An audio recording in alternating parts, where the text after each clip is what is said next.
shooters, loaders, and casters. Welcome to the Georgia Shooting Connection Friday Night Live stream. We've got too many choices now. I mean, I want to apologize that y'all didn't get to see all 30 seconds of the countdown before the theme started, and they made me choose they made me choose between one resolution. I mean, 1080p was the only choice. Anyway, I digress. We love YouTube, we love StreamYard, and we love y'all for joining us out there. How was your week, CW? It was really good, really good. Good to see everybody out there. We got a growing population. A lot of guys out there saying their greetings. Good to see everybody. Good to see everybody on the panel. I had a crazy, hectic day. I was at two different ends of the state, everywhere in between. I finally got it done, got sat down, got dinner made, and here I am. So we're doing good. Scotsman, how was your day? How was your week?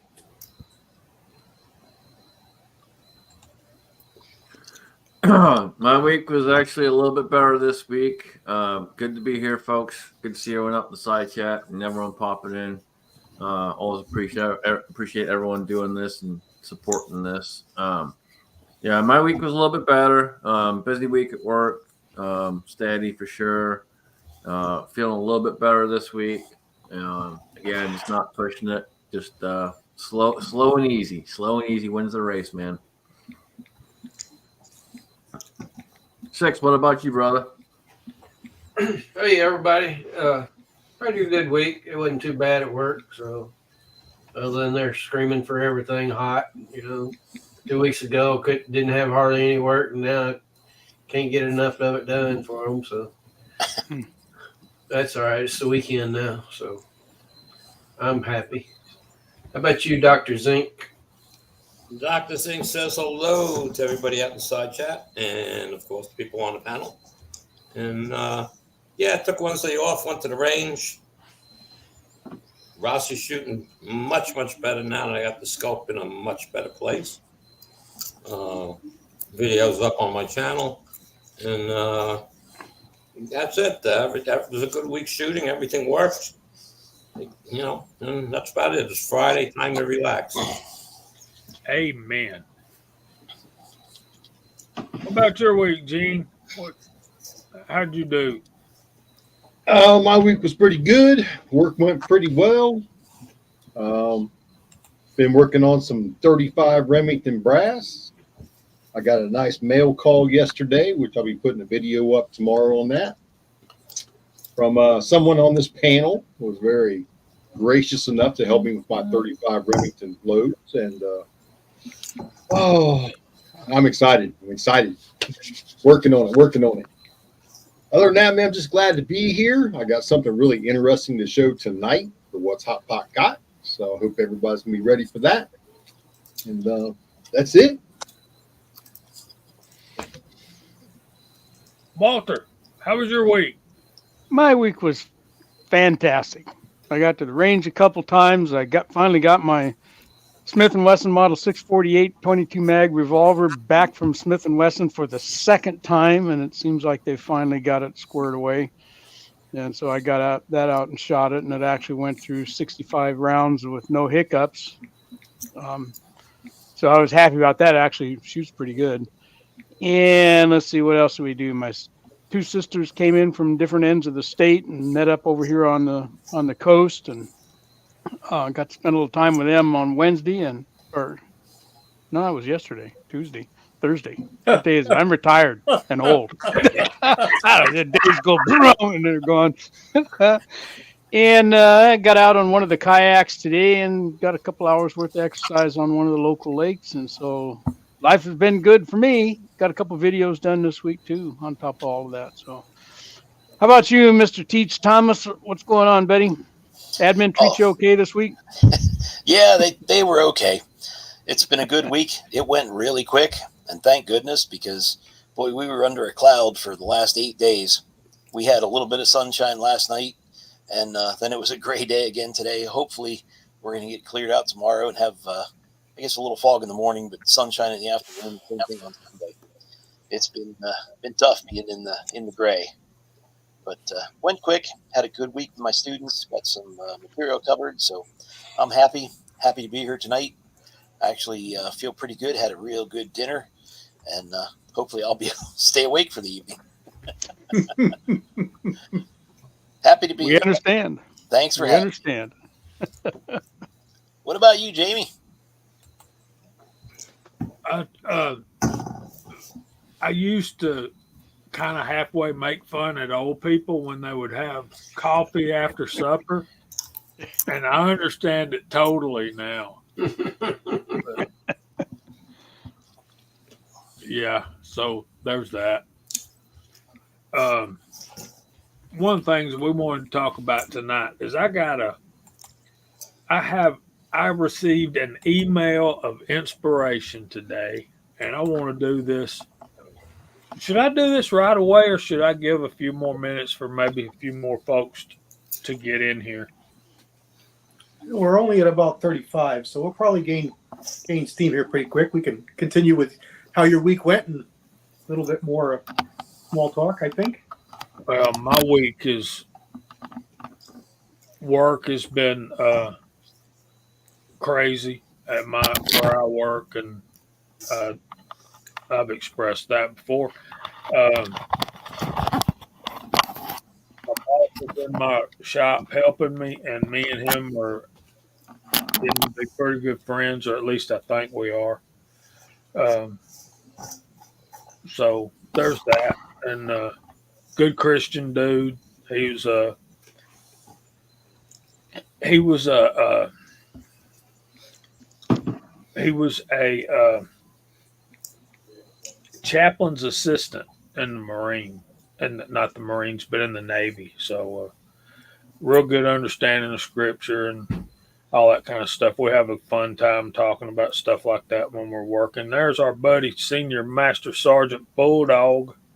You guys that sent me texts and emails asking how we're doing, guys, y'all humble me beyond words I can say.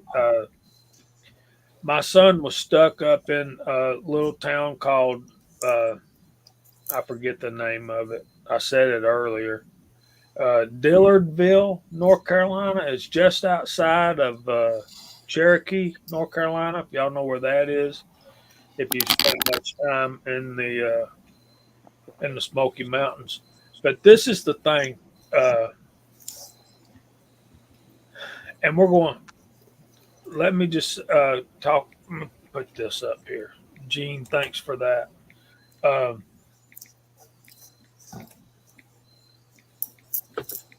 Glenn Davis is the one that sent me the email asking me about how we could help those people in North Carolina and East Tennessee, and we're going to get to that later. Thanks to somebody recommended an organization called Convoy of Hope, and I can't remember who. I think it was Dave, maybe. I think it was Dave Thorzak's. Dave, if that wasn't you, tell me. I'll keep searching my brain until I find out who it was. Is that group out of Louisiana? I think so. So if you guys know anything about Convoy of Hope, let me know. No, it was Hillbilly. It was Hillbilly told me about it, and they're out of Springfield, Missouri. So Okay. if there's a few options out there. We got a few of our YouTube community jumping in. Got the High Desert Pioneer jumping in. You also have KB32s heading that way to deliver some goods. There's ways we can get the money there and make sure it's going there. But I hear that they're blocking the roads and not letting those trucks through and stuff. there ain't no road, Andy. No, they're not allowing them, period, to bring food in or anything. Yeah, most. I haven't heard anything about the roads. I've only heard about planes and helicopters. I know they've stopped helicopters and planes from flying in, but I don't know about cars and trucks. from what I've seen, I know this: Interstate 40 and Interstate 26 are completely gone. Gone. Yep. Gone. There's a group of, I watched a news article today. There's a group of veterans that do this kind of search and rescue. They're former Iraq and Afghanistan veterans. They're very well trained. They brought helicopters in and they got cornered and asked, "Where are your permits?" And they went, "There's our permit." And they took off again. Yeah. And they're going out and they're looking for people that are stranded, is what they're doing. They found one couple. The couple had a mirror and they were all flooded into this one little spot of land. And they had a mirror and was flashing this mirror up into the sky at them, and they seen that mirror and picked them up and took them to safety. Bomb at that. Just So what's happening is the locals and the people that are going down there to help, the government, FEMA and them, they don't want them there. They do not want anyone there trying to help. They do not want anyone donating money. Everyone, I see another news article today. I watched it. I listened to it all day, work day, between watching and listening. Everyone who has applied for that meek $750 has been denied. Yep. What is the deal? So I don't get that at they're all. trying to run off the. Well, because that's a red. Where that happened at is red. Red. Well, Red. So- So they're trying to keep all help out. They're trying to keep all money out. Yep. They don't want people in there rescuing people. you got to remember this, folks, too. Then they want you to focus on things like Diddy and on all this in the news that he did this, did that, and all this other BS. They just sent another $8 billion to Ukraine, but we're only going to give $750 a piece if we actually give it to you, to our own people on our homeland. Yeah, explain that. Yeah. Okay, we're up to 46 now. Let me do this.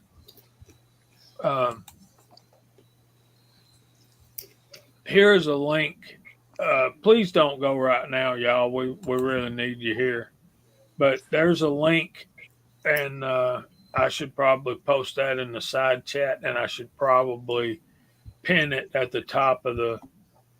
That's his video, but and it's about the United States Veterans Corps, which is, I think, is what Gene was talking about. Yeah. See, you got to be very careful about who you donate your money to. I know there are certain organizations, and I don't want to call any names because I don't want to get hit with a misinformation strike or have the video pulled down. We want to help people, but we want as much of those resources to actually go to the victims that are doing this, that are needing help to get there. And I know certain organizations, you may donate money and only a very small percentage actually gets to the ground to help, because you've got a lot of overhead in these certain organizations. But yeah, I would recommend Convoy of Hope because Hillbilly recommended them. And I would recommend this group because Mr. Guns and Gear. And if y'all allow me, I'm going to do this for y'all. And I'm not playing much of this, but I will if I can find it. Here it is. Let me get back over here. And I only want y'all to be able to see I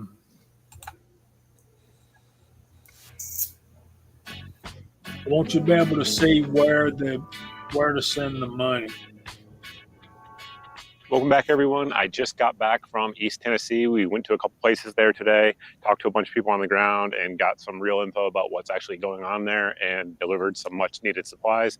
Thanks to all of you who have donated. So speaking of that, if you guys want to donate with the effort that we were involved in today, the place to do it is the United States Veterans Corps. They have a donate page where you can actually just donate to them. There will be a link in the video description, probably in the screen here as well. And if you guys are local to the Raleigh area, you can actually drop supplies off with them. Just get in touch with them and find out where they're going to be and when they're going to be at that place, and you can link up with them. But today we had a signal, I believe last night, if I remember correctly. A pilot, one of my viewers, a great dude, essentially was talking to people on the ground in East Tennessee, and one thing they brought up that they couldn't get out there was industrial sized kitchen supplies, because there's so many people that simply don't have homes right now. And the people who are volunteering to cook for them and provide for them at various shelters across East Tennessee and Western North Carolina didn't have the capacity to cook meals at that volume. So I sent a text over to Johnny B, if you guys watch his channel. If not, check him out for sure. Sent a text over to him. He said he was able to get it at an industrial kitchen supply store in East Tennessee. Sent the text back to the pilot, and we linked up and made it happen. Additional. Nice. Yeah, there's That was plenty of most needs. excellent of him. Huh? That's most excellent of him. That's why I watch his channel. Yeah, I think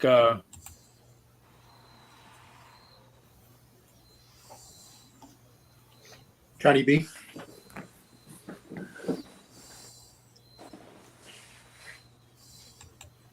so. From what he's talking about,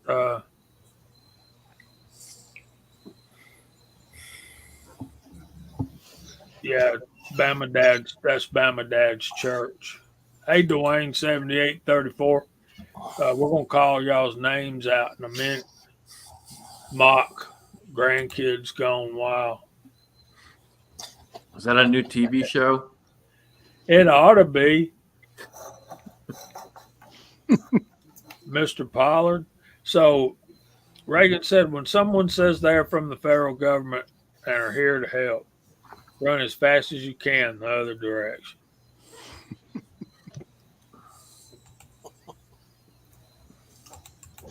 All right. So,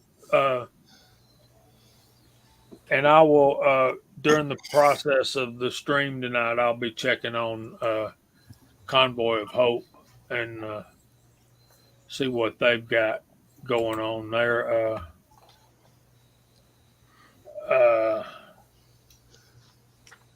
It says currently 92% of Convoy of Hope's income funds programs that serve. They're a 501c3 tax exempt organization. All donations are deductible. And let's see. Let me just click on that.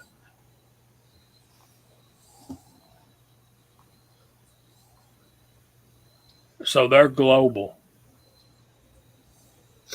Let me see about how we can get in touch with them.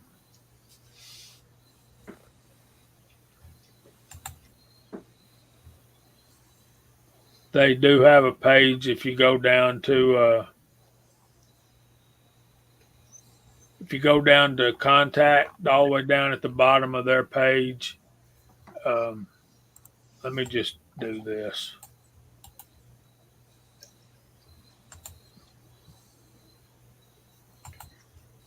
And I'll put this.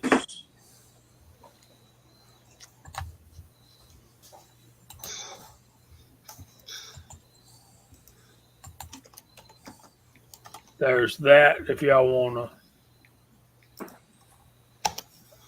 I'd rather not do the.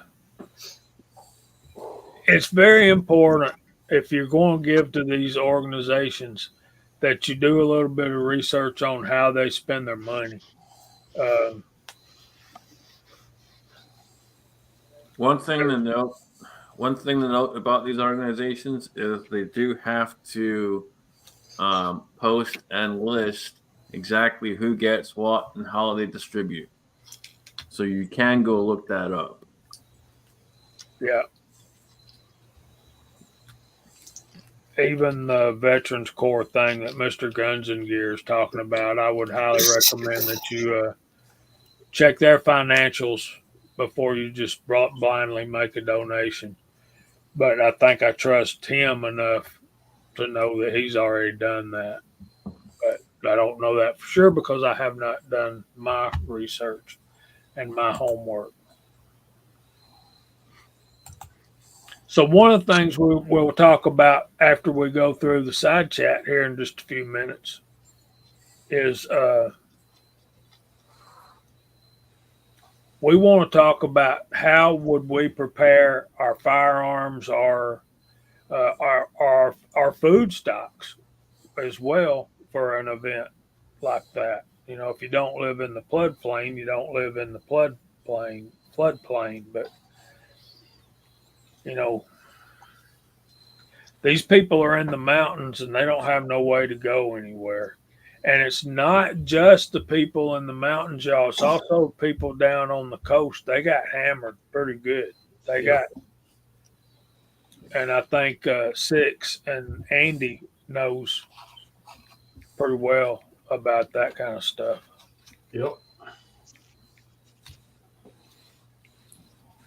Absolutely, Mutex, I can. Any of these Baptist organizations, like every state in the Southern Baptist Convention, they will have like we have Georgia Baptist Disaster Relief. That would be who I would give my money to. If your church, like Bama Dad's talking about, his church is actually putting together supplies to take it over there. And you know your church, you know who's in charge of that. So yeah, you already know that kind of stuff. That's a no-brainer. You know, that it just is. So I'm talking too much. Anybody else got anything to say? Well, Six? did you want to start talking about some of the topic, what we would do to prepare for this kind of a situation? Let's save that till after 8:30. All right. We'll go through the side chat, but yeah, it's something for you to be thinking about. So, I know we don't get too political on here, but one thing I would say is if you know folks that are not woken up to what's going on yet, this is a prime example that you can show them of piss poor performance of any kind when it comes to what the government is supposed to be doing to help, and they're not doing anything. And it's all by design. It's all on purpose. We know this. I'm not going to get too high on my soapbox because trust me, I can go all way off there, and I'm not going to do that on here. But get out there and talk to people, man, and let people know. You know, show them the facts, show them what's going on. You know, if they can't see it, if they're so blind to it, if they're just paying attention to what the news tells them and all the rest of it, you know, try and talk to them, try and show them that, hey, this is not what's going on. This is what's actually going on. And, you know, we're in trying times, and it's not going to get any easier by any means of the matter.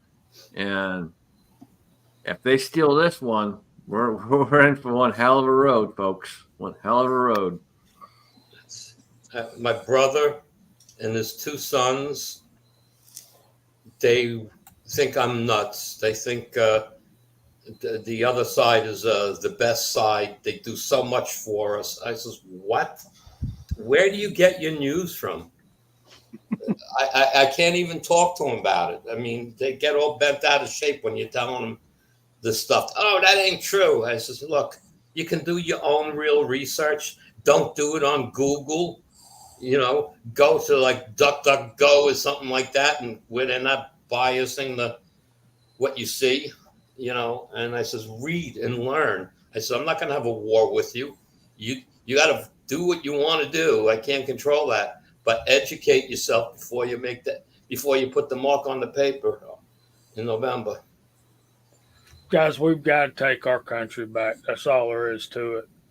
This is so not the country that I grew up in, and that's as political as I'll get. But Well, we've got to start.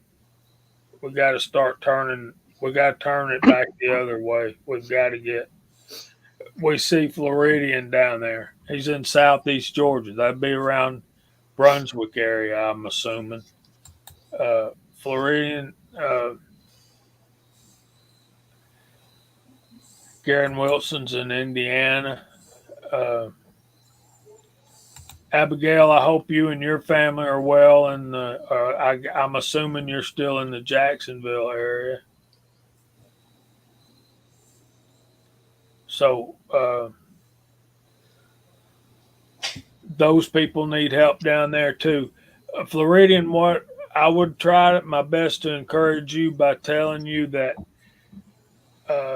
and Chad talked about this Kentucky rimfire. Whenever something like this happens, we send all of our spare linemen that we can muster to that particular area to try to get the power back on as quickly as possible. Speaking of that, the CEO for Centerpoint did an interview yesterday, I believe it was, about the mess that from the last hurricane that blew through here. And man, it was a mess down here over that stuff because they was not prepared for it.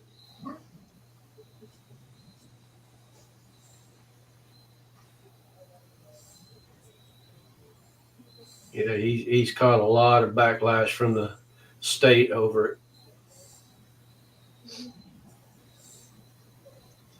I'm telling you. It's all about dollars. It's all about dollars because I worked for the light company for a little while, and I've got friends and families that's worked for them and retired from them. And when you used to go into their work areas, the yards, there would be hundreds and hundreds of transformers out there, poles stacked up everywhere. There's none of that in there anymore.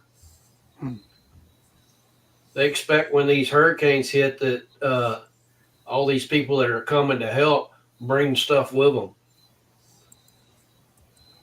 Used to not have that. Yeah, we've got power companies from all over headed down there. I know that I've got a buddy who is a contractor for Georgia Power, and their job is to clear the land under the power lines so that they can get in and fix the power when they need to, like if they've got transformers and stuff like that going out. And he's probably more than likely he's in Florida right now. I need to call him tomorrow. Need to call him anyway. But yeah, Fuzz is right. It's hard for me to wait and for an election. So, Walter, what are we going to type in tonight? I've got an easy one for you. We How need about easy. this? SOS. That's a good one.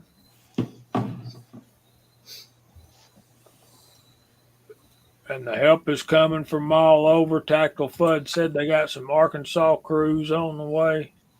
We got a sighting. Should we take care of that first? Yeah, let's do that. All right, on 3, 2, 1.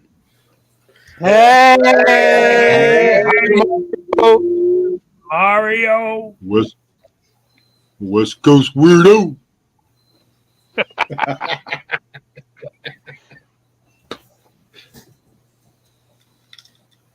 All right. I got to give MPK credit for that because I stole that from him.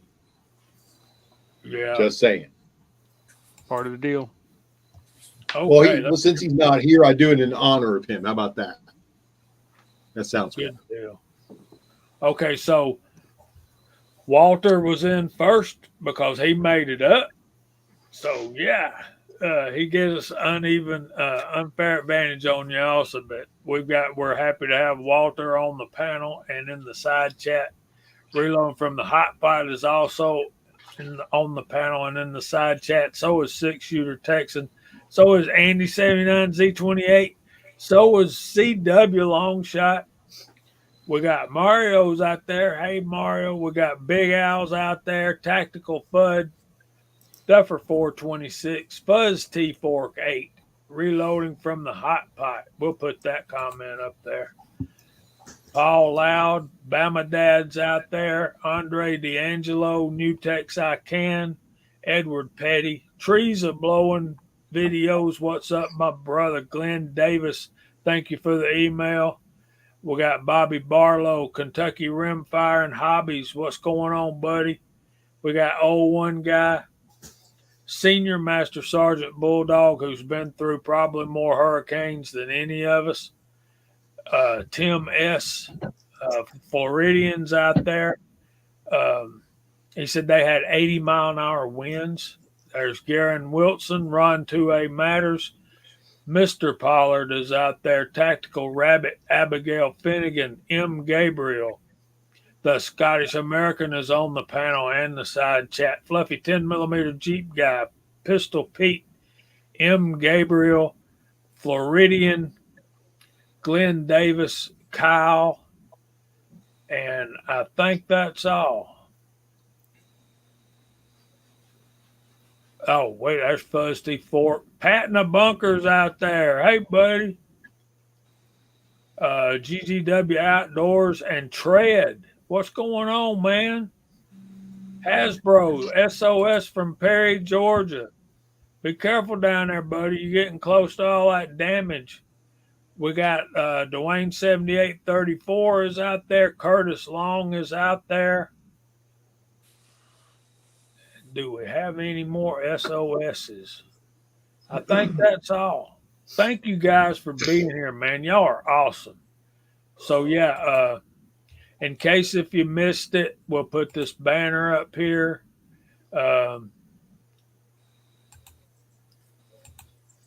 That is a link to Mr. Guns and Gears video. We need to put that in the chat, don't we? We need to put both of these in the chat, really. And to contact U.S. Veterans Corps, there's a link for that. And we also have, there's another link earlier in the side chat to Convoy of Hope.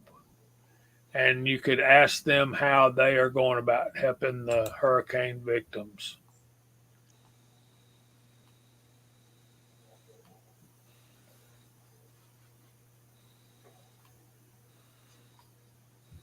There's Chico Wise. Chico Wise Hey, showing Chico. up in here.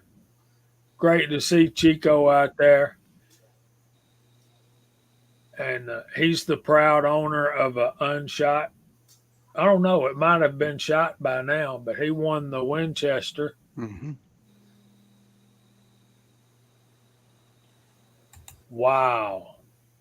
Tread got power in the middle of the night last night. If y'all don't know, well, I probably shouldn't say that. Tread's on the other side of the state from me, but about the same latitude, up and down ways. He's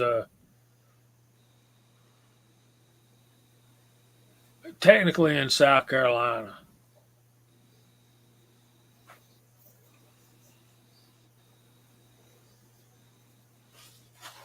Anybody heard from Mike Hester?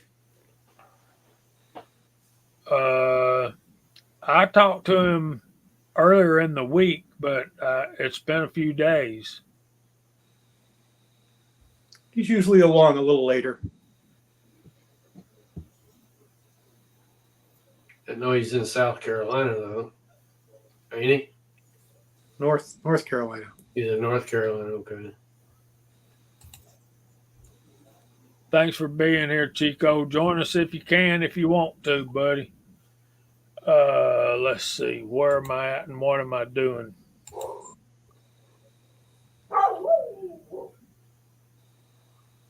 Let me see what I can do here. I'm trying to help and I'm just getting in my own way, ain't I?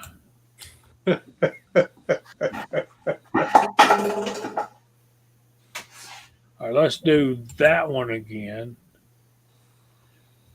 And then let me do this.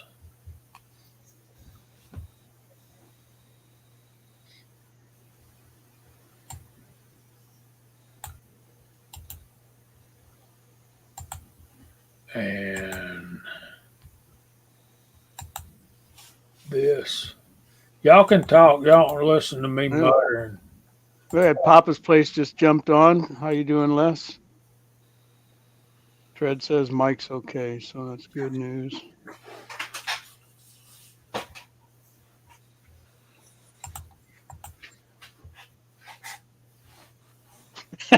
Scotsman Lee sucks. And I had to for Papa. He just put Papa's Place just put out a video with a new Lee product this week. So He's like, haters gonna hate. That's right. Haters gonna hate, man.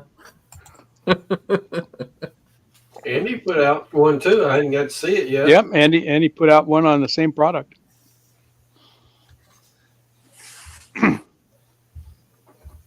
Yeah, I was lazy. I had that thing weeks ago. Probably loaded about 1,038s with it.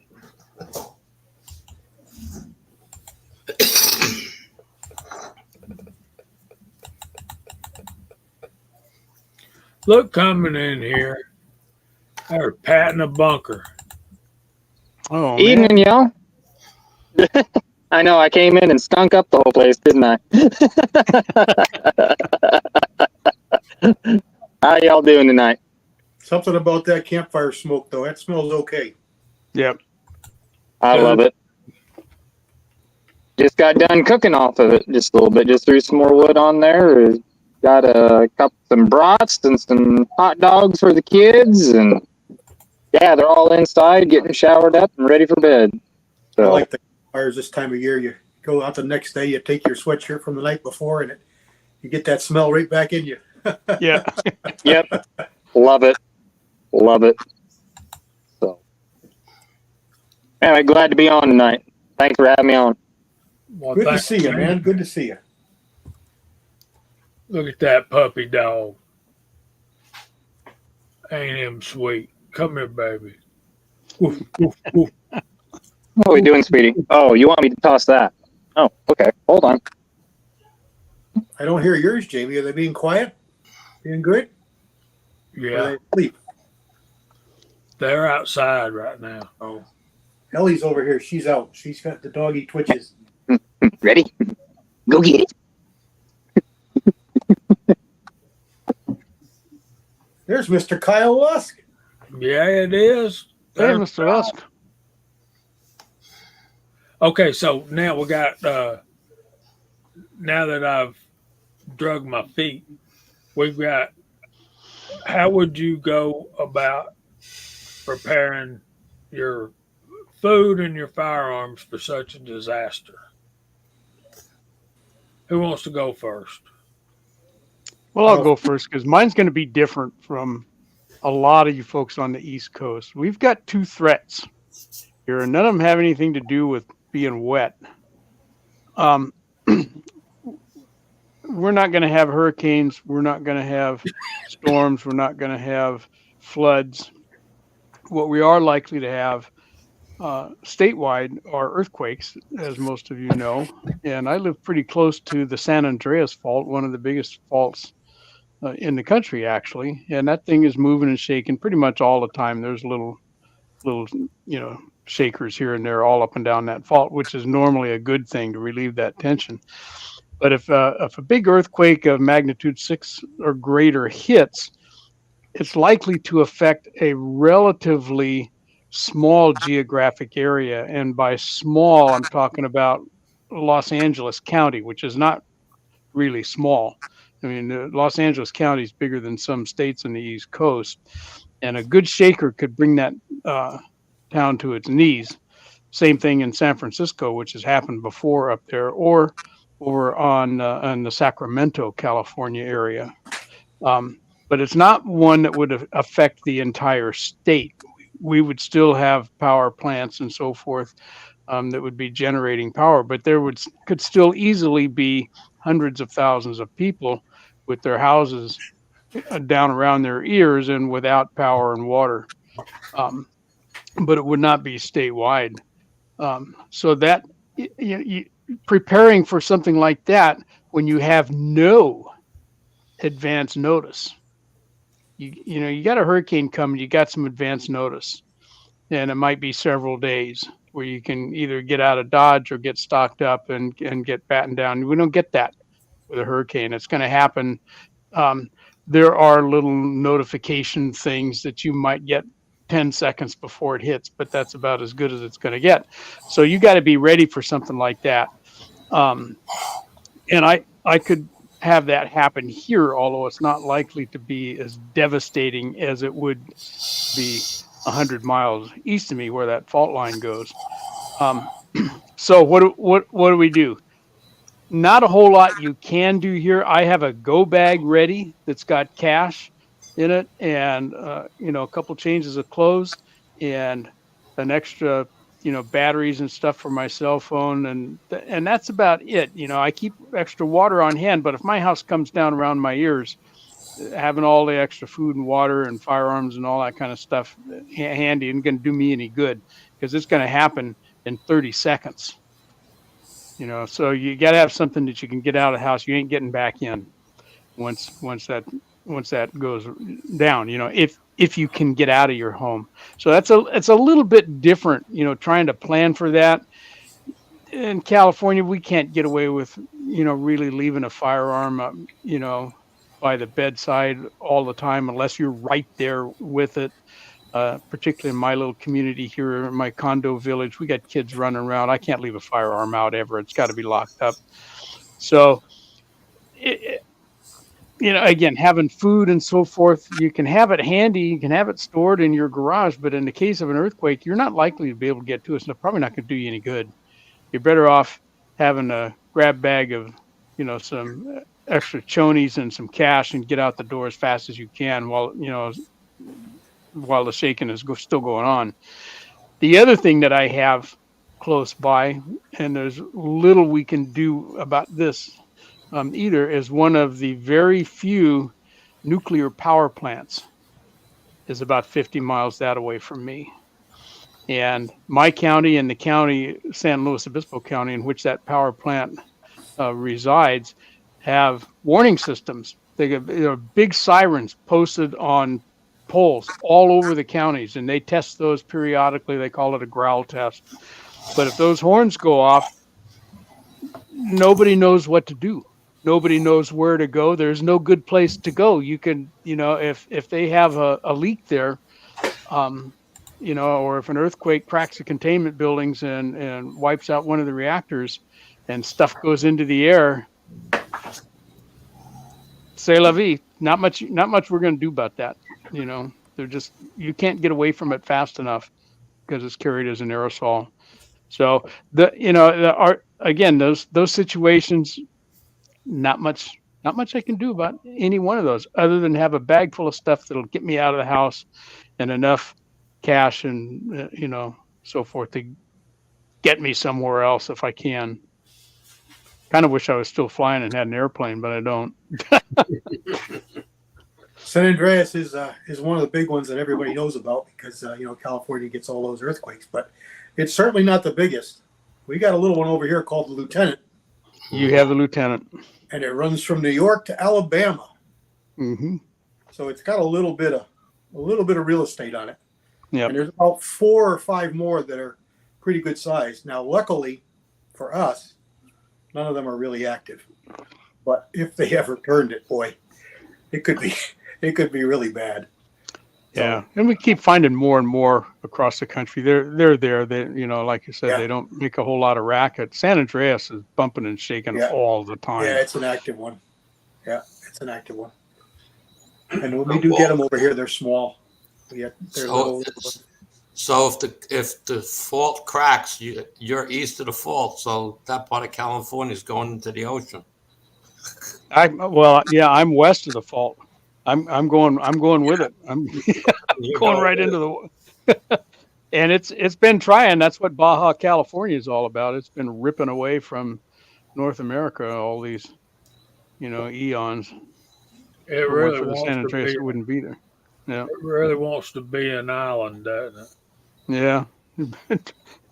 Most of California ought to be and then sink. Yeah. So I've been thinking about some lockable drums for my stuff. I mean, I don't know why we live up high. I think the biggest fear for us would be uh, trees. Trees grow very tall here, and they when it rains, the root balls get wet, and then when the wind blows, they come down. And I think one of my biggest nightmares is being asleep and one fall on the house. Well, and one of the big things to think about too, especially with heavy moisture and potential flood and stuff like that, is keep things up high, as high as you can. Number one, and number two, if it does happen, have a way to get things dry. Have something on hand that's going to help you get that dry as fast as possible, and have a way to mitigate any kind of rust issues and stuff like that. Make sure you have things on hand to be able to take care of those issues. Because the longer they sit, the worse they're going to get. One of the best things I think for that is WD-40. That's what it stands for, water displacement, Formula 40. 40th formula, yep. 6, I know you've thought about this some. What are you thinking? Well, we get the hurricanes here, but the worst one I ever been in was actually Alicia. It was, I don't know, 150 mile an hour winds maybe. Whoa.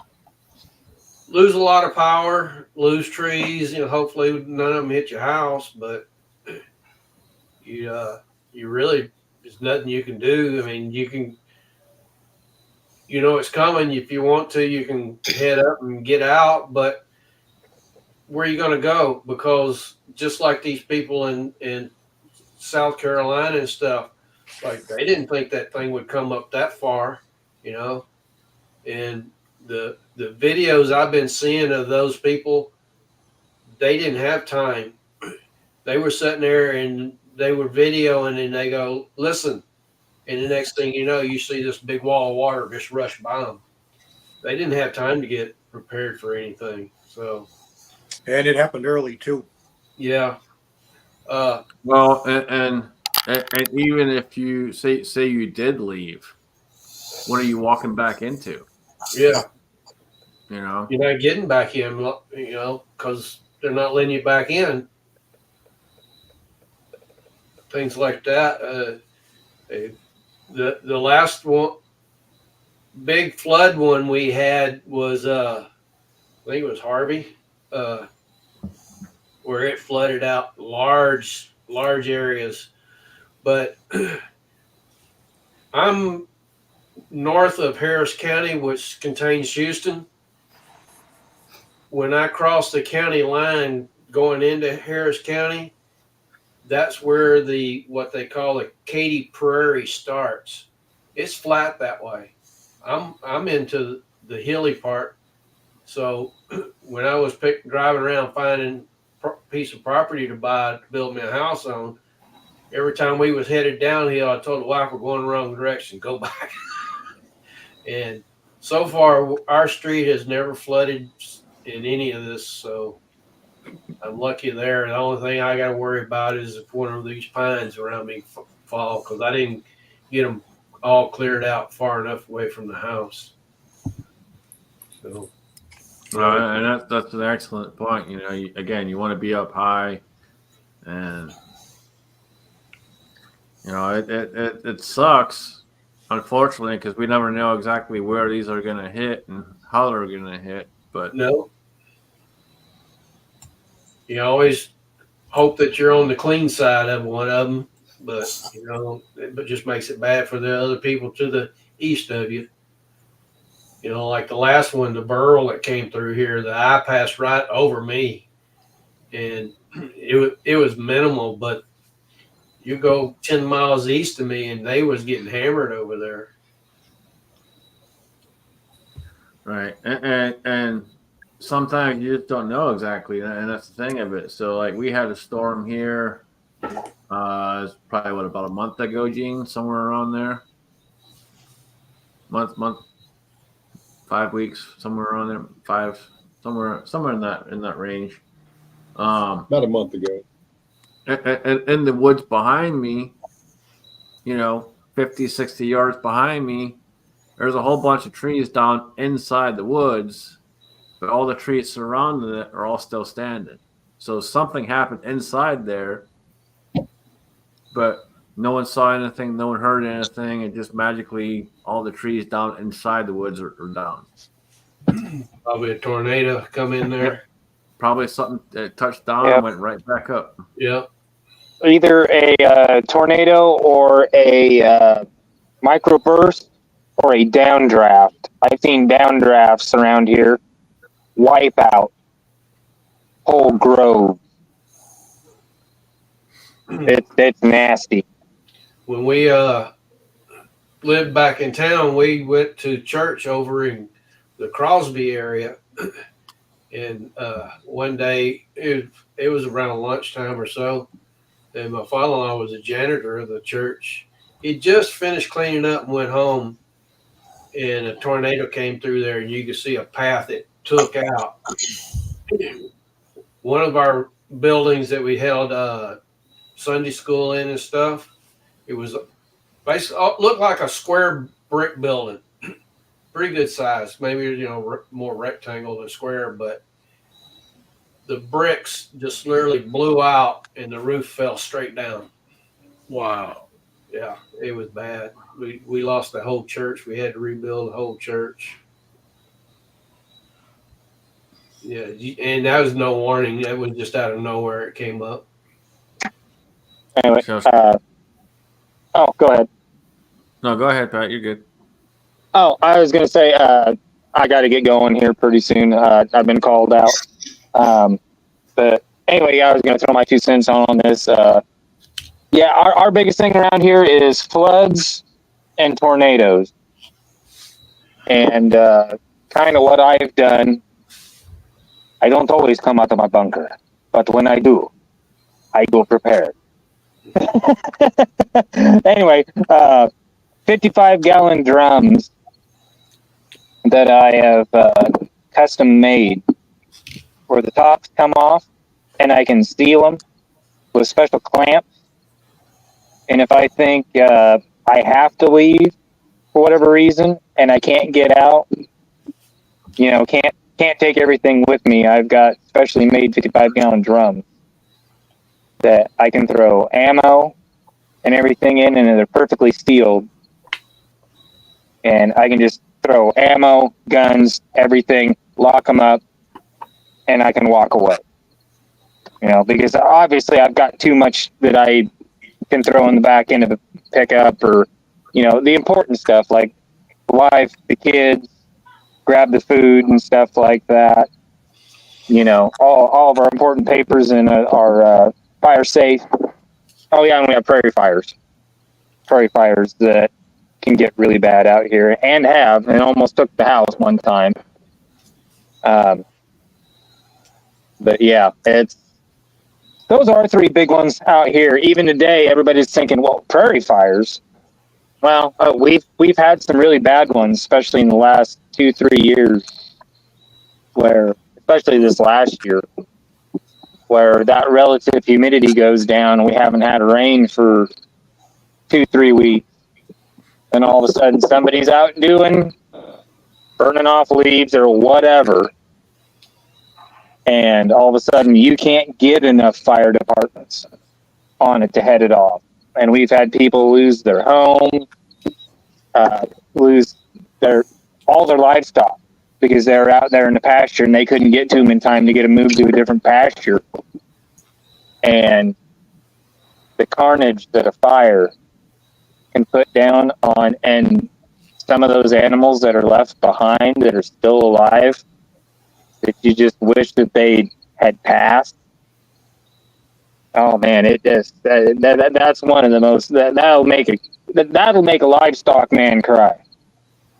Seeing an animal hurt that bad and still alive, and I've seen it firsthand, and man, it makes you want to cry because it's just like somebody put that poor animal out of its misery because it's literally walking barbecued. I don't mean this to be a pun or anything or a joke, but it's like I've seen cattle where they've been walking barbecued beef on a hoof. Thanks, Pat. And that's, yeah, sorry, didn't mean to bring the mood down, but it's, Well, here's a good point to that. At least they smell good. not with all that burnt hair, they don't. So for folks that don't know where Pat's at, Pat is in very flat land, and if that catches fire, trust me, it goes quick and goes very, very fast and very far.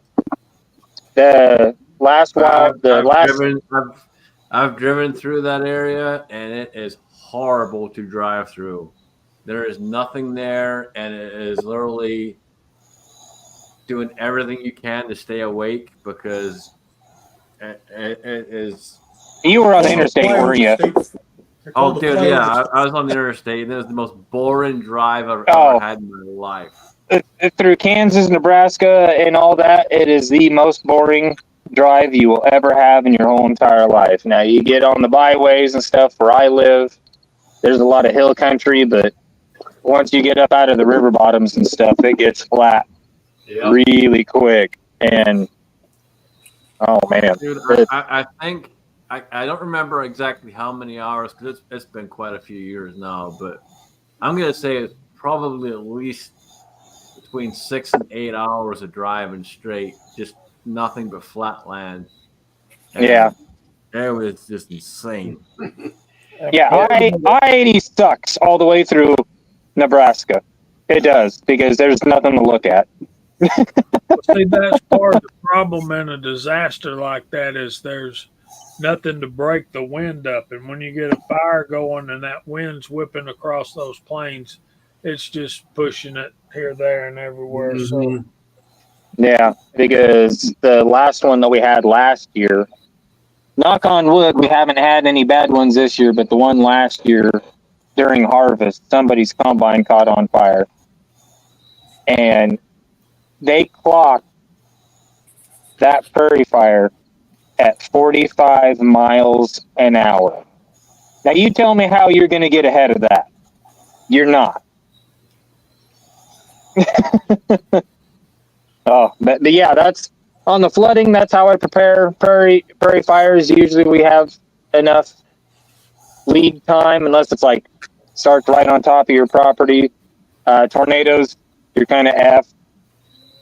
But that's kind of why I have the bunker.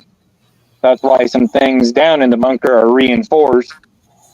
So if things up top get flattened, I'm not flattened, and certain things aren't flattened in the bunker. So anyway, that's kind of what I do to prepare around here, up here on the prairie. It's an interesting insight from people. That's another thing too. You know, a few years ago, I think it was in 16, just north of me, probably 5 miles, there was a huge forest fire up there. It burned a lot of property. A big Rice University has a place up there, several thousand acres, and it burnt nearly every bit of their property. And then they had one over in Bastrop, Texas, too. It burned a large section of that. So we get a little bit of fire here too, and it can be devastating and fast, as you guys have said. Sometimes you don't get a whole lot of notice and time to get the heck out of the way. Most of our big fires are in the western slope of the Sierra Nevada, and we had one that burned 500,000 acres there this year and took out entire towns. Y'all, we're talking about like natural disasters here, but at the same time, what do you do if you have a house fire just out of nowhere? Yeah. You know, we had one when I was a kid. Matter of fact, the rifle I was showing y'all in the backstage, well, I had one when I was a kid, and it got burned up so bad that it wasn't worth saving. Well, I hate to interrupt, but y'all, I got to go. Like I said, I've been called out. So anyway, thanks for having me on tonight, Jamie. Thanks everybody for listening to my ramblings on my emergency preparedness and what I do out here on the prairie and everything. And y'all have a good show. And I will holler at you guys later. All good Later, stuff. Pat. Thanks, Pat. Peace, Pat. Yep. Andy Thanks for had having to me leave on. us. Andy had to Good leave night, us. y'all. Well, Night, Pat. Did Andy say goodnight? he did in the side. Okay. I missed it. I wasn't paying attention. Sorry, Andy. Good to have you here too. He jumped off a little earlier than usual. 8 o'clock, that's about right. Usually right around 9:30. So let's interrupt this for a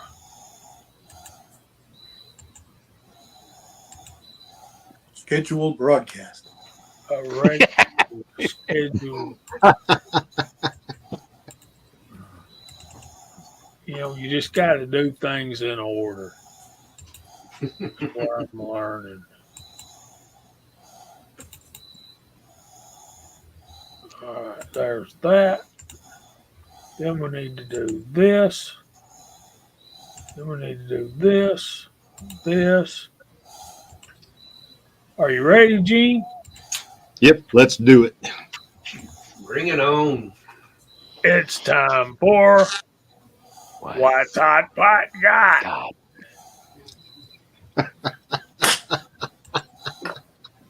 We need What you got? What you got? What you got? We need theme music for this. I'll pick something out and send it to you. I got something really cool today. We were sorting brass yesterday, and we hang everything in the air like 2,000 and 3,000 pound bags over this blue hopper, and it funnels down into a tumbler and then onto a conveyor. Well, these drove me crazy because they got stuck, and I had to take all the brass out of the hopper by hand and dig these out of the bottom of it. Now, what I have here is a 37 millimeter wood baton. This is for law enforcement use. It's got a 209 primer in the base of it, a shot shell primer. And these are for law enforcement use for crowd control.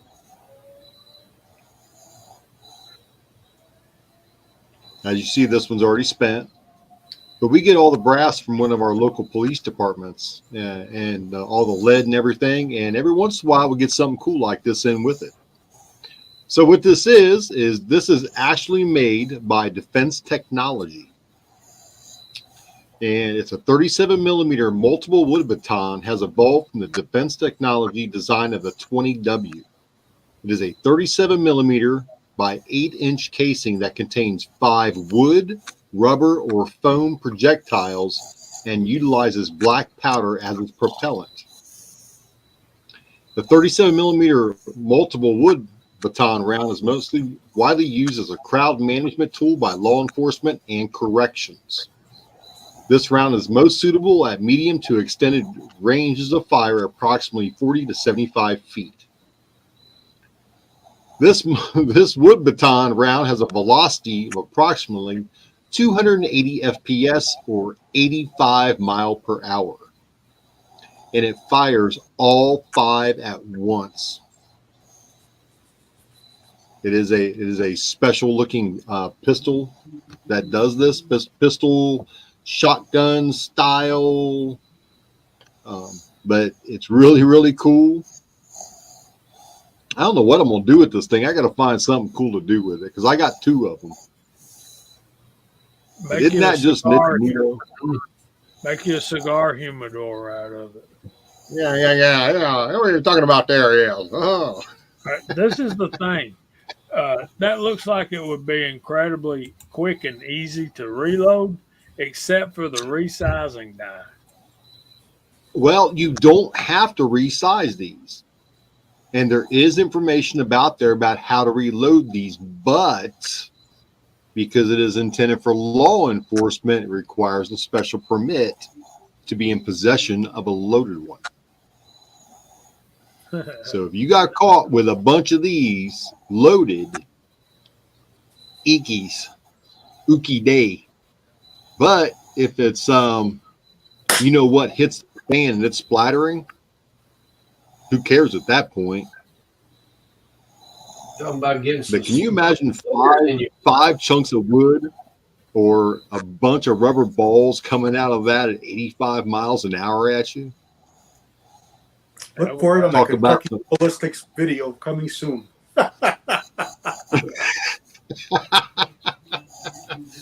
But everybody, that is what Hot Pot's got. Thank you, Gene. Awesome. Thank you, sir. I did not know those were a thing. I didn't either until they come through the machine and I started doing a little homework on them. And there's not much information on these.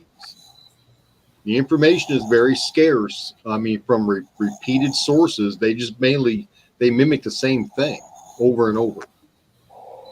All right, let's address this comment right here. Marjorie Taylor Greene is my congresswoman. There are times when I am proud to be one of her constituents. There's other times she embarrasses the absolute fool out of me. That comment would be one of them. All right. Well, let's. Jamie, you're probably not gonna like what I'm gonna say, but so if you go back in history, and yes, Jamie, I'm going in history, and I forget the year. Forgive me, I don't have it on hand at this point in time. I didn't realize we were gonna get into this, but Helena was actually I think it was about 60 years ago or 70 years ago was the first one they named Helena. It hit the exact same area, the exact same spots, and caused almost the exact same devastation. Yes, I'm a conspiracy theorist. Yeah, there was one in 1969 called Camilla that hit almost the exact same place that the one that hit just east of New Orleans, Katrina. So Camilla and Katrina almost hit in the same spot.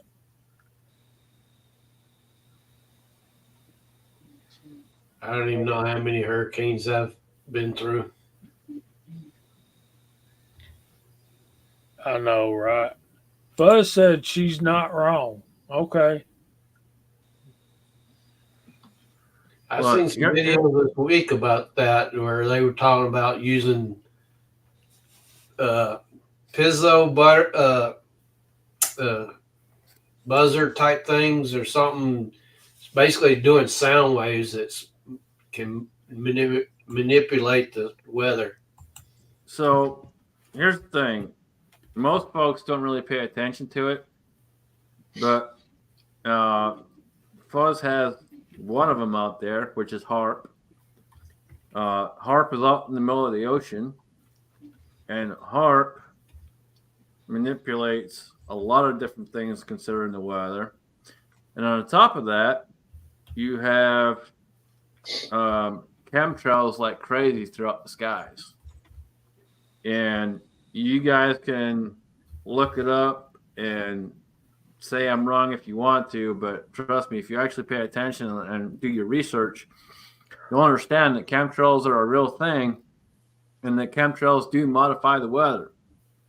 And basically what is going on is they're adding chemicals to the air, and as that goes up into the atmosphere, it changes things. And if you really pay attention to what's going on, you watch some of the weather channels and stuff like that, or the news, if you actually watch the news, they'll tell you, hey, you know, here in a few days, we're going to see this, and this pop up. Well, if you walk outside, magically look at the sky, there's a whole bunch of chemtrails going on. And then a day or 2 days later, guess what? That magical weather they predicted is right there.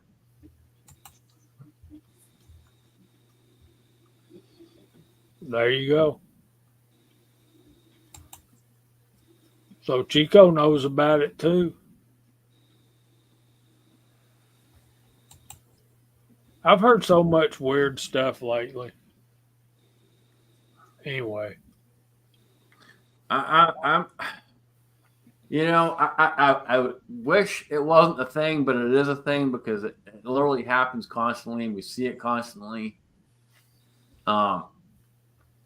I never used to think this way, you know, years ago. Never thought this way, but over the years, the more and more I've done my research, the more and more I've seen. You have to pay attention to it. You know, it's right in front of you. yeah, you pretty well got to, don't you? We got Ozark Spirit showed up. Good to have him on there, on here. And Marvin, I watched some of that Arkansas game last week. And yeah, Marvin, good to point. answer your question, that would be a yes. They seem to start in the Gulf, don't they? They're always right there, man.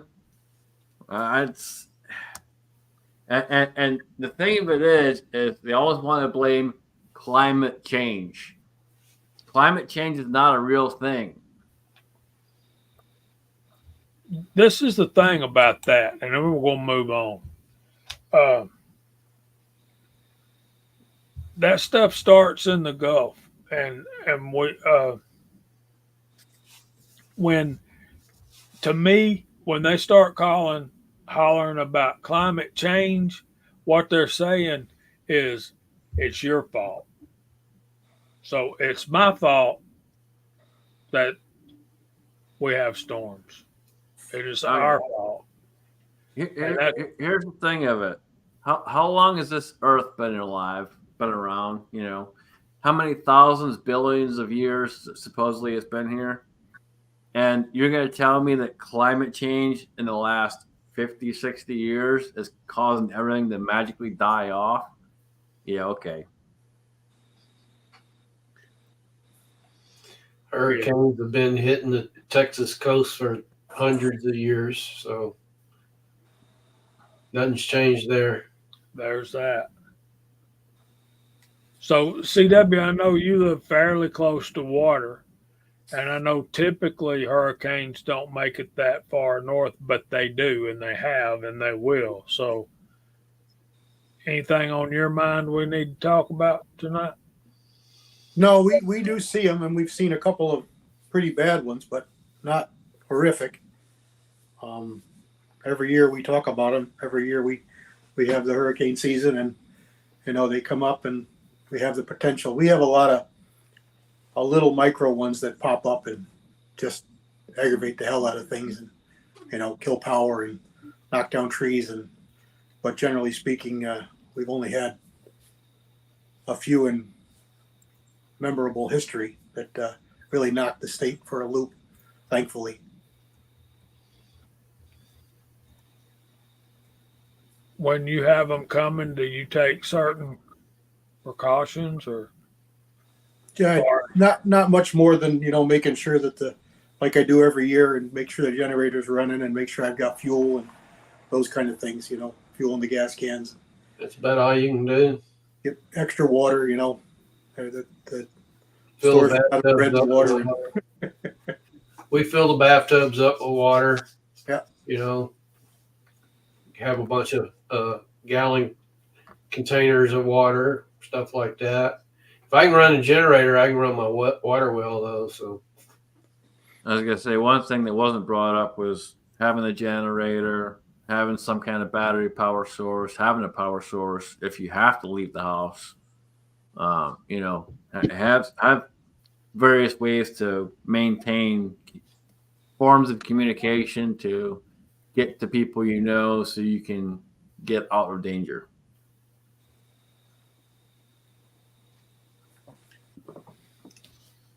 Y'all tell Michael Dunn good night. Good night, Michael. Good night, Michael. Good to see you. Hope you feel better soon, man. Hopefully they can figure out what's going on with you, man.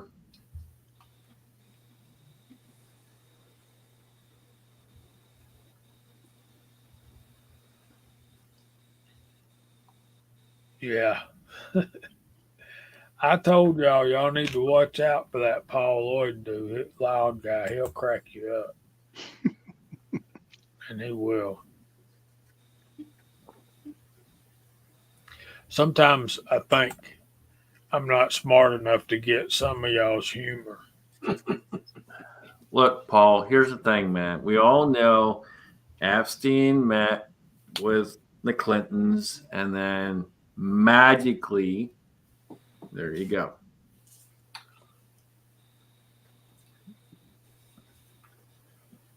He opened his mouth one too many times.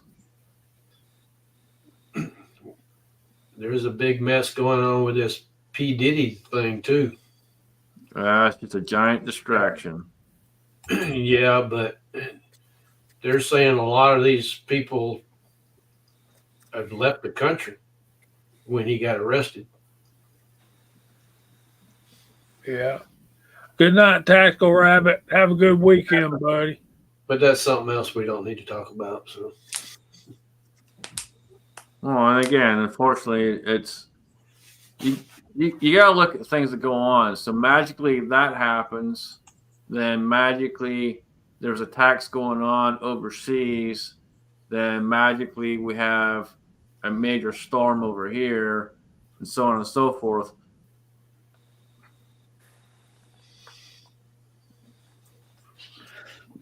I'm gonna get off my soapbox before I get on it. This is what I'm wondering is, why do Daniel and Fuzz have to drag me into their cat joke? You provide the platform so they can. Yeehaw. So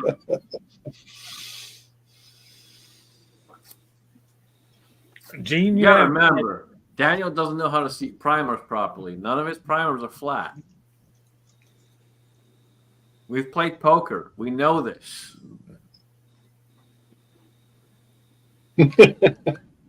Okay, this is the thing. I'm gonna give y'all some friendly advice. If you go on a shooting trip with these guys, and if you're a reloader, and we get a poker game started, and we're betting like different ammo for like 9mm or a quarter, and 44s are $1, this kind of thing. All right, you're setting these up on a flat table, right? Formica, hard surface, and it's flat. You really need to make sure that your primers are seated to the proper depth, which is below flush, because if they're not, and you set them up, said, I'll raise you 4 44s, okay, and you slide them in the middle and they fall over because they're wobbling like that, guess what? Your primers are not seated to the proper depth, among other things. And guess what? You're getting called up. Now, who did that happen to? I'm not calling any names. I'm just, Daniel. What? Daniel. What's this, Daniel? Hey, you fess up here. What's going on? Someone decided he wanted to throw a large bed and threw that bed in, and they didn't stand up. They fell over.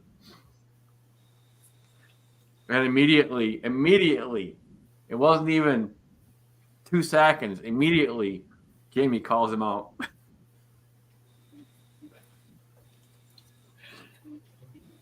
It was priceless.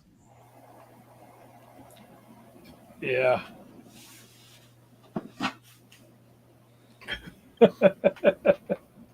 Okay, Daniel.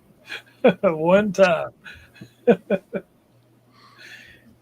Jiffy Mix will help your primer seating depth, guys. Are you getting the logic of this thing?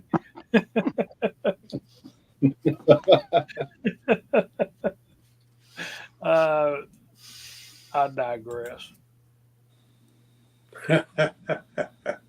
Y'all are You can too powder funny. coat with that too, right?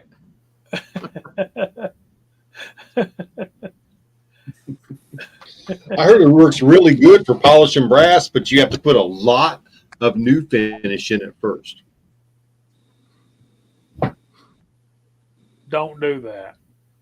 Don't say that because somebody's going to try to do it and they're going to make a mess, dude. They just. We try to give you good information here. All right, now It'll be educational. They'll learn what not to do. Right, there's a great idea. Check this out, Glenn. Jiffy makes great onion rings. So that would be a great thing to do with Jiffy cornbread muffin mix. That actually does sound pretty good. It's not cornbread mix. Y'all heard it here. Jamie just said it was cornbread mix. I said cornbread muffin mix. It's not cornbread. It's just muffin mix. Glenn. Deep fried. Yeah. Absolutely. We had onion rings at the fair last night. We took Rigby to the fair. She had an absolute ball. Did they serve them in a paper bag? No. That's what they do right here. Put in a paper bag. They serve them on a French fry little paper thing. Yeah, with, those thick paper ones. Yeah. Yeah, with wax paper underneath them. So just for our wonderful YouTube auditors out there, we're not sponsored by Jiffy. We're not promoting Jiffy by any means of the matter.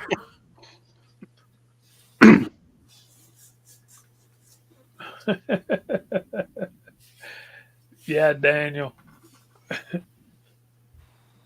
Okay.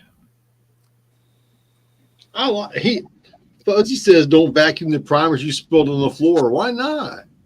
I like hearing them little things go pop.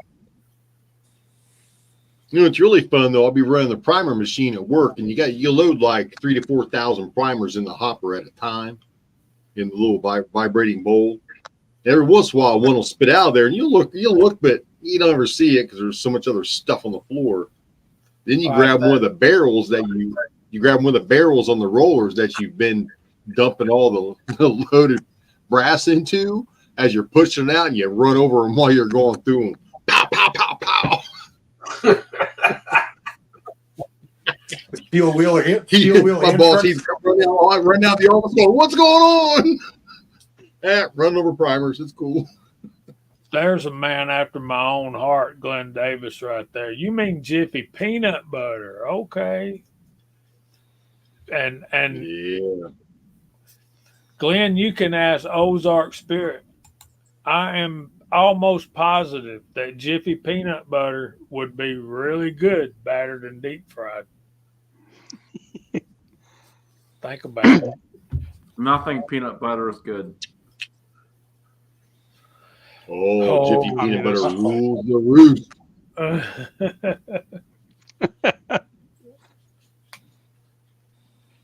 Fuzz said he's going to bed. Good night, Fuzz. Oh, Daniel must have got under his skin. You're not a peanut butter fan, Scotsman? Absolutely not. Oh man, It's how do you almost live an like American, that? dude. Almost an American. It's right there. It just didn't make the cutoff after apple pie, but it's right there. Yep. Oh, up there I can tear up some apple pie, man, but I don't do peanut butter. I lived on that stuff for a while. Jiffy, Yep. And not only that, but Jiffy peanut butter the peanut and butter jars make good shakers for your powder Oh, yeah. coat. Yep. They store good bullets and they Yep. work for lots of stuff. Work for brass. Oh yeah. It's the texture, man. The texture's disgusting. They make it chunky. Yeah, get a chunky one, man. Says the man Absolutely. who loves hummus. All right. Yeah. Yeah. he likes hummus. Who likes hummus? Scotsman likes it. I think Scotsman does. Hummus? Ugh. Yeah. Okay, hummus or hummus, as you say, is completely different than peanut butter. Of course it is. It's made out of freaking chickpeas. Yeah, chickpeas. Yeah, totally different. Ground up chickpeas. Completely But, different. no, I They don't. put stu- I don't eat any of that anymore, anyway. So I'm on a total different diet these days. Completely different. I don't eat 90% of the stuff I used to eat.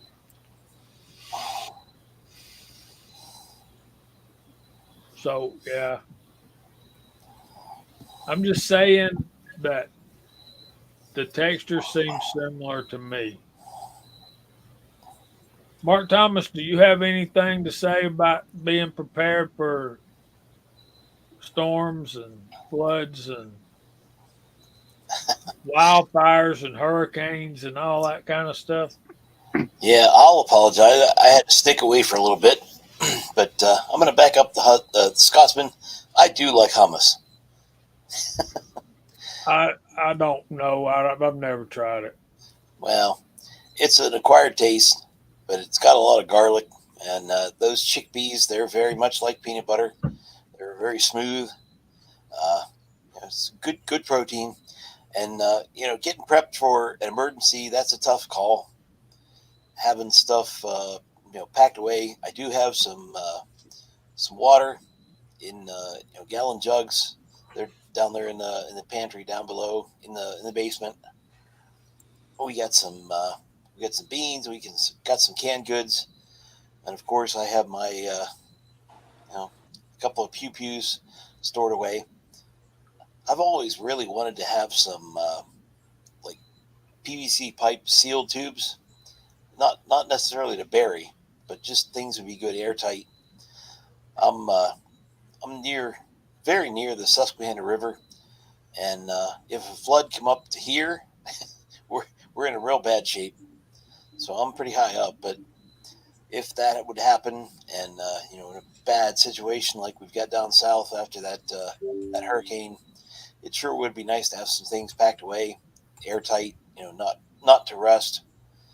But I do have to admit I don't have anything as prepared as I'd like it to be. But I do have some things prepared. Very good. And I think I'm about like you, Mo.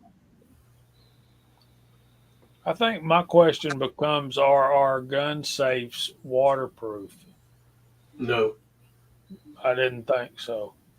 No, absolutely not. So, and you know this because technically they're not airtight either. And we know this because of humidity. Yeah. Humidity is a huge thing that we battle constantly with firearms, and whether it be in the safe or not in the safe. So yeah, you know water is getting in there at some point. They're not airtight by any means. If you have a safe in your house you shouldn't have to worry about humidity in the safe, because if you're running air conditioning, you're always got a good low humidity in your house. But if you got it out in the garage, now that's different. If you have AC. That's what I was saying. If you're running air conditioning stuff.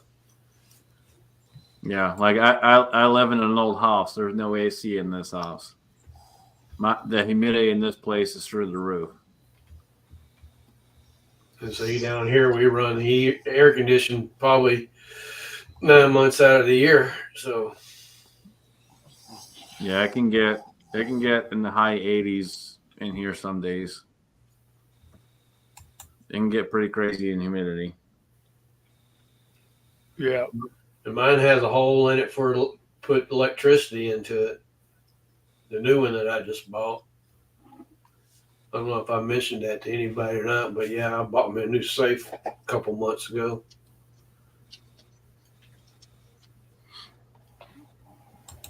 I've been to South Mississippi. It is particularly warm and muggy down there. And I'm a Georgia boy.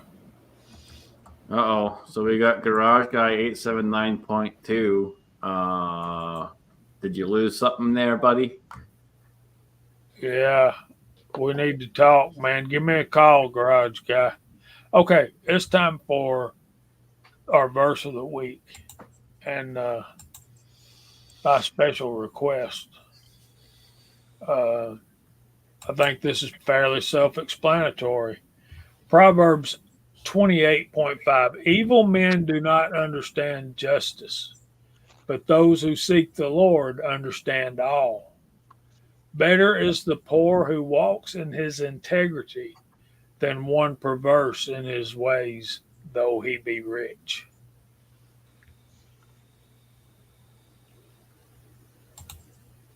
So,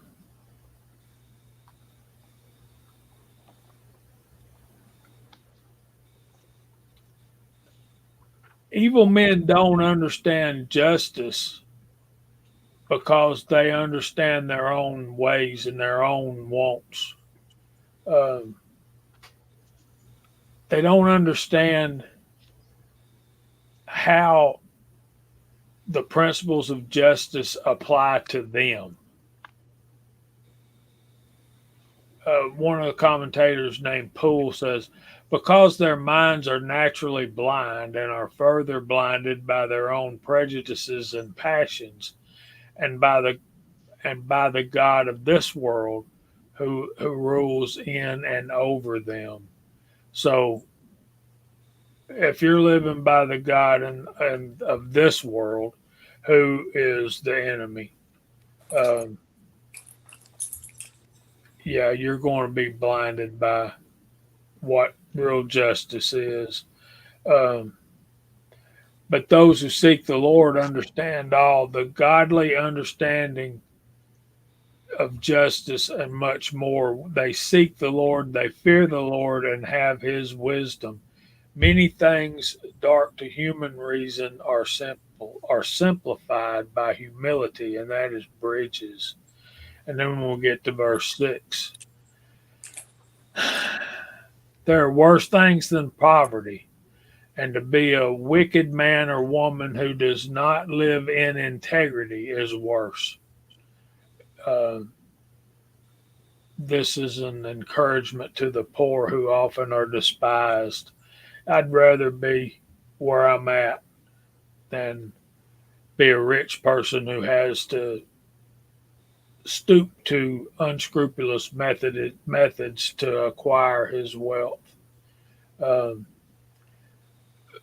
Another commentator, Ross, there says the verse only contrasts a poor man with integrity and a perverse man with riches. There are rich people with integrity, and there are poor people who are perverse. So what we're seeing there is actually uh, the contrast of a godly man and a wicked man. Any comments or questions?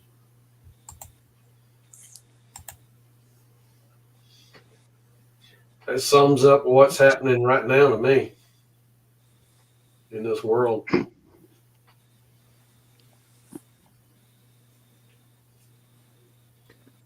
I don't usually say a whole lot when it comes to these things, and it's not technically it's on purpose, but technically it's not too. But you got to think about this: if you are less well off, you usually are someone who is willing to try harder and put the work in and do the work. And that's kind of how I grew up, was you put the work in. And so it doesn't matter your situation, but if you end up being in that situation where you're more in technically that poor area, then yes, you will put in more work, you'll do more work, you'll work harder, you'll strive to do better, strive to be better.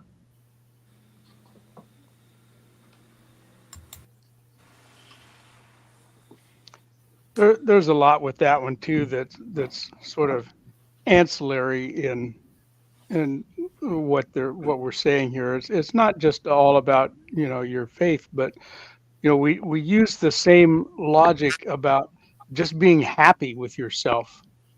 How many times have you heard it said that you can have all the money in the world, but money doesn't buy happiness?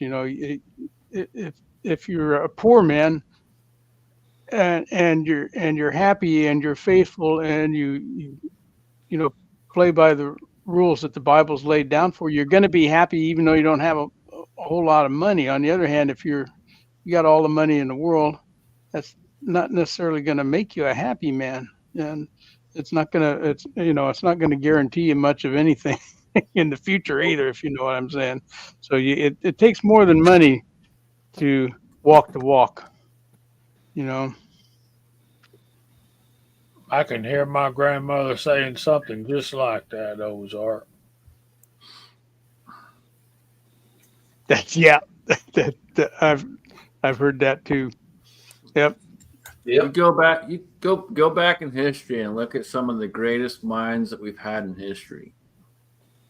They weren't well off. They all struggled, and they all persevered. They all made it through, and they all came up with fantastic things that we now have today, or we use today, we utilize today. So there's plenty of evidence out there to the fact of, going through that struggle and pushing through will always make you better.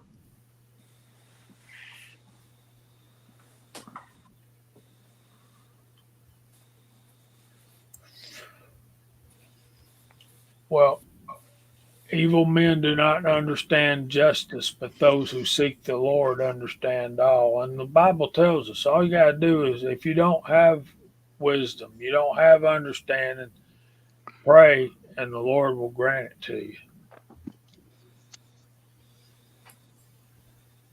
But yeah, I came up that way. Better to be poor and have your integrity, and be as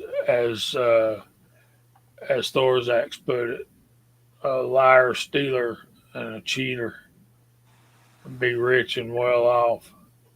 Let me tell you something. The Bible tells us to lay up for yourself treasures in heaven, and that's what I want to do.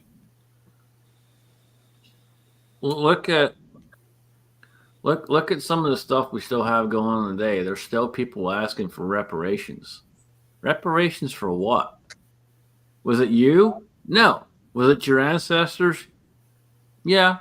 But way, way back then. So what are you getting reparations for? Did you suffer? No. So, yeah, you got to look at how people think and how people operate and how they work. And it's just insane. We don't want to go there because you don't want me to get on my soapbox. Oh, I love it when you get on your soapbox. We still live in an occupied territory, brother. This is Georgia. Sherman made Georgia howl, okay? I love when you get on your soapbox. That's all I'm going to say about that, because I got some brothers that I love that don't see things the way I do. So on some very few subjects, but Yep. that would be one of them, and with a few of them. And yeah, we still smell the powder burning. And I'll say one additional thing to that, and then we're going to get off of that subject. But the carpetbaggers took my family's farm, uh, our meal, and our way of life, and our way of supporting ourselves. So we went from making a decent living and surviving to dirt poor. And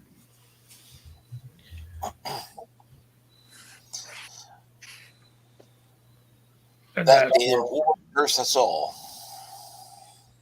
Well, and now it's a constant for everybody because they just tax us to death. Yeah. Doesn't matter how illegal taxes are, they just keep on taxing you to death. And that's part of what that war started about. Yep. But that was over 150 years ago. We got plenty of better stuff to talk about now. Yeah, and we can be brothers and we can heal this nation.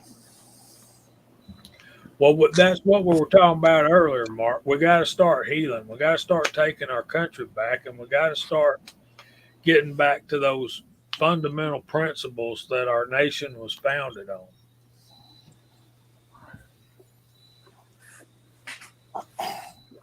You know, there's people in Washington who think the Constitution shouldn't exist.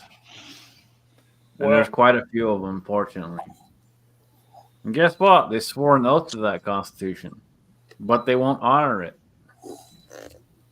They won't honor the Constitution or their oath.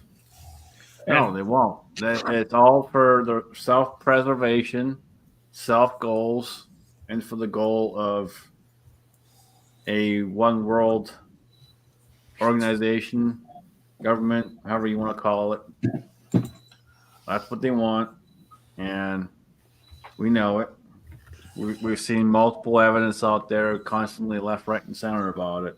But we have to stick together, and the more that we stick together, the more that we fight for the ideals that we believe in, the ideals that our founding fathers instilled in this country, the better off we will be.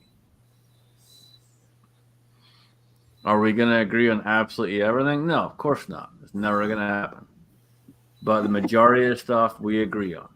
We agree on the ideals that were instilled in this nation when it was founded. Yeah, and I believe that when you get down under what I would call the ruling class, only for lack of a better term, I think people are pretty much the same all over the world. They want to love their parent. They love their parents. They want to love and take care of their kids. They want to raise their kids in peace. They want to have enough money to where they're not working 60 and 80 hours a week. And I just think I just think we all have that in common. And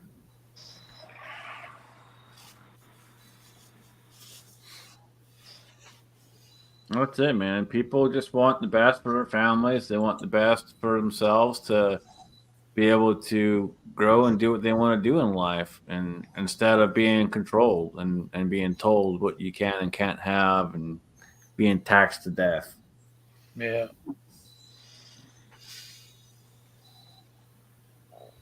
Okay. Well, when it comes to these storms and stuff, I hope y'all remember that if you feel led to give, I hope you'll find those links, and maybe we'll put a video out later in the weekend. I've got an unboxing video to do for sure, and I need to do a product review video, and I've got so many videos that I want to make, but they'll probably, if I make the videos that I want to make, I'm gonna be like CW and Walter, and probably be doing them over there on Rumble for the most part, and that's there you go, guns and water. That's the best three statements I've heard all day. Fear God, love Jesus, act right. It ain't that hard. Nope. That simplifies. That puts that whole book right Right. in one sentence, doesn't it? Yeah, it does. And I think that's one of the problems we've got with our nation is we've lost that fear of God. You know that uh, of course I know we've that awe and respect of God. I know that in some circles that's been gone for quite a while. But I think the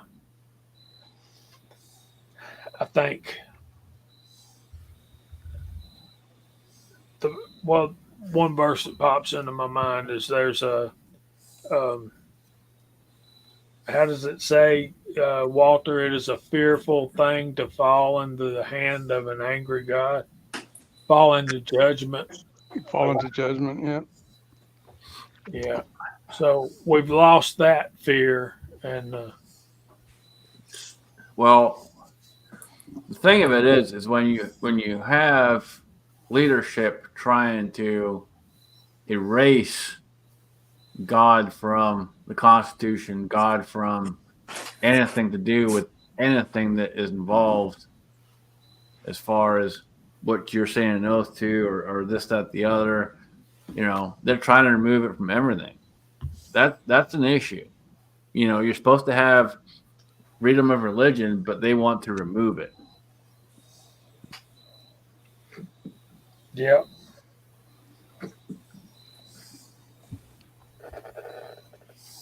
Yeah. Yeah. Since we picked on, I shouldn't say picked on, since we decided to talk about one of the Proverbs tonight, there's just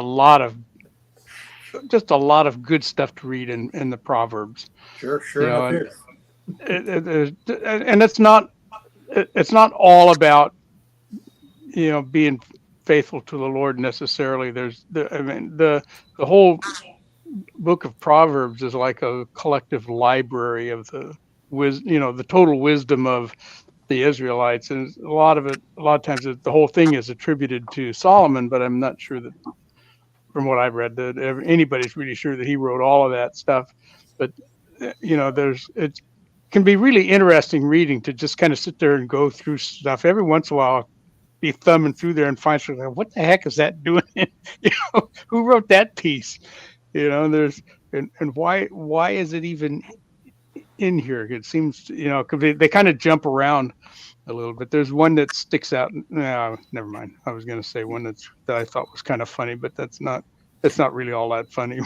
But every once in a while, I come up on one of the Proverbs that just doesn't seem like it fits with what else is going on in there. It's like somebody else came in and stuck that one in here. Oh, here's another good saying. We better put this one in there too. it reminds me a lot of Confucius say. Anyway, we got to start going through the room. We got 10 minutes till Gizzard Gary takes over the airways.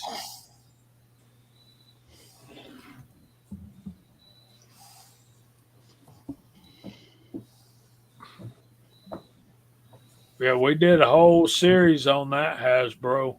Mm-hmm. Good stuff, brother. I did a sermon on that once.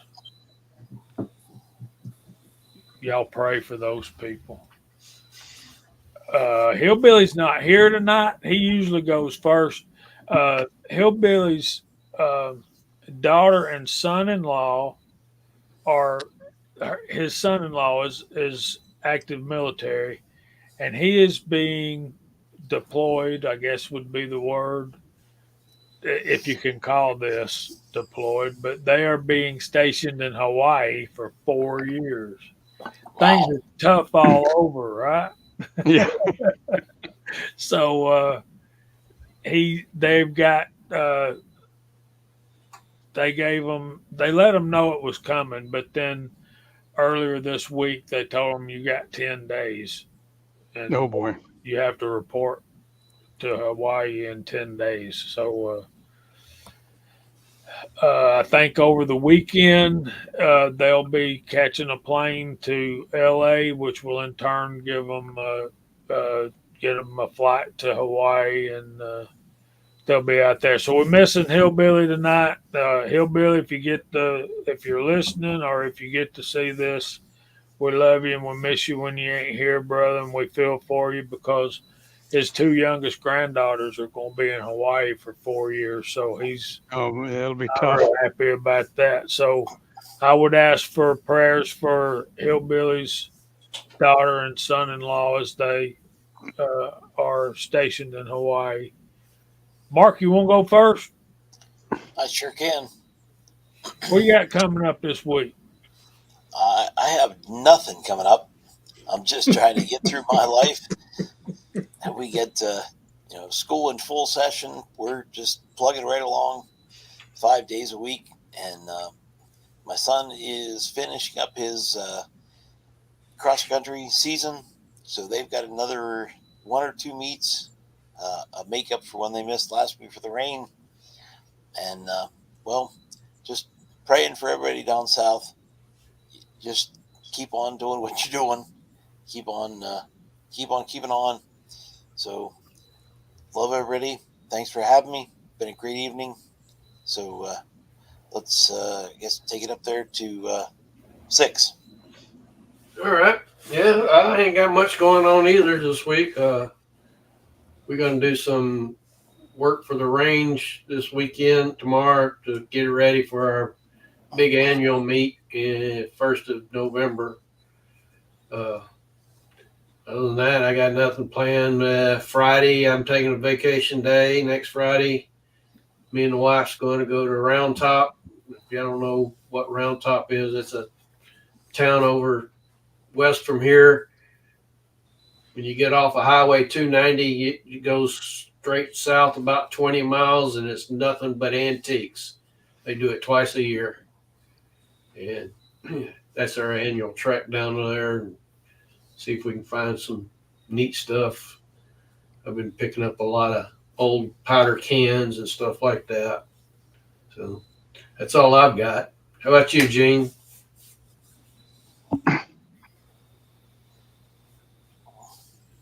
Well, thanks for having me on tonight. I want to remind everybody to keep everybody affected by the hurricane in their prayers. If you can donate, please follow the links and donate what you can. Every dollar helps, especially when it's the brothers and sisters helping the brothers and sisters, and that's what this life's about. Just taking care of each other. But thanks for having me on tonight. I greatly appreciate it. I always have a lot of fun and learn a lot. And I will remind everybody that it's only once around the ride, so always remember to keep blowing the smoke. Thanks, Gene. Walter, you next. Sure, I'll go next. I got a few things going on. I got a package in the mail from the Zinc Master, but the package was too heavy to just have in it what he said he was sending me. So, and I haven't opened it yet. So I'll have an unboxing video for that sometime late tomorrow afternoon and find out what's in there. I got an idea, but I don't know for sure. So that'll be coming up. And we'll have another Wad Cutter Wednesday coming up next week, and another Free the Few over on the Rumble channel coming up next week. Hope to get out to the range a couple times this week. I want to go shoot that 648 a whole bunch to get a couple more 100 rounds down that pipe. That gun actually shoots really good. It's just got a horrid trigger pull. The double action pulls like 12 pounds or something on it, and the single action is not that bad, but it's not good either. It's about 4.5. So, but it shoots really straight from what I've done with it so far. So that's coming up. I'll try to get a little bit of video of that 648. Beautiful revolver. 8 rounds of 22 mag. What's not to But love? yeah, well, yeah, the Smith and Wesson logo on the side for one thing. With that one, it took them 3 tries to get that gun to where it would shoot. So I wasn't too happy about that. But nonetheless, it seems to be done now. So yeah, we got stuff going on over here at Casa de Viejo. You know, if earthquakes don't happen and stuff. How about you, Scotsman? What's happening, buddy? All right. Well, I'm feeling a little bit better this week so far. So I hope this coming week I can get out and do some shooting. I wanted to do it this week, but this wasn't quite there yet. I've been doing a lot better this week so far. So hopefully this coming week we'll get out and do some shooting. Beginning of the week we had some crappy weather, so that didn't happen then. But I got a couple of reviews to do. I have a couple products that I got. I got another product coming on the way. So we got some reviews coming as well. Like everyone here has already said, guys, keep those folks out there that are in need in your thoughts and prayers. I've said this many, many times over, but one of the big reasons that I decided to come to this country was because of what I saw when 9/11 happened years and years and years ago. Everyone came together. Didn't matter who you were. Didn't matter where you came from. If you were here, and you all stuck together. And that was one of the big reasons that I decided I wanted to come to this country. And it's one of the big reasons that pushed me to strive to be here as a citizen myself. So never forget stuff like that. You know, we all strive to be here and be a part of this and be able to help when we can help. And right now, folks need some help. So if you can, please do so. You know, regardless of what FEMA's doing and whatever else the ones that are supposedly in charge are doing, you know, forget those people. They don't matter. We matter. And we are the ones that make the choice, and we're the ones that make stuff happen. So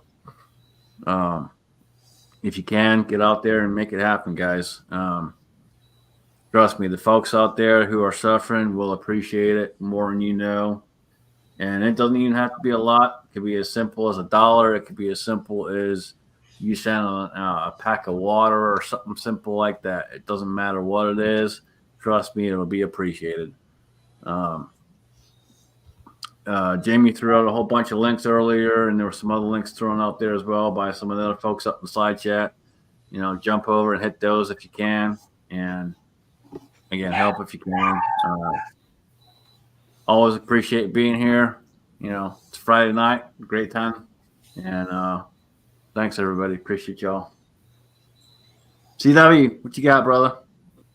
Good stuff. Good stuff, Jason. Good stuff. Yeah, I just want to thank everybody, as always, in the side chat and on the panel. Good time, good chat. A little bit slower going, but we had a couple of topics going on, and we got through. We had a really good segment by Gene and a really good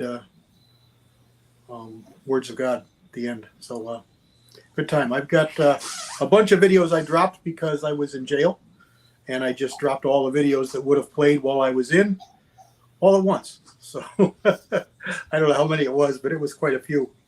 It was Hurricane CW, man. Hit us by storm.